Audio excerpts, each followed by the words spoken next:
What's happening, everybody? So I was gonna get some questions here. I'm running 488 gears, and some people would like to know what RPM I'm running at 70 miles an hour. So here I am, doing at 70 miles an hour, maybe like a mile or so under, doesn't matter, at 2,500 RPMs. And at 454, that likes to drink fuel.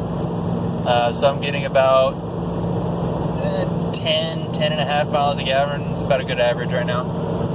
So yeah, that's where I'm at right now. So again, 488 gears on a 4L80E transmission with a 454 Chevy 1999 Suburban 3/4 ton, 70 miles an hour. It's about 2,500 RPM. So 2,500 RPM, go on 70 miles an hour.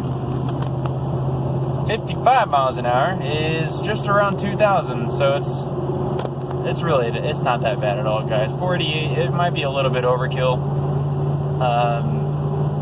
but it all depends on what you want to use it for. I mean, I built this for a camper and a tow pig, so it's awesome. Like, I really wouldn't have traded it for any other. Factory came with 410s. It definitely did the job, but it tows so much easier right now. So yeah, there you go, guys.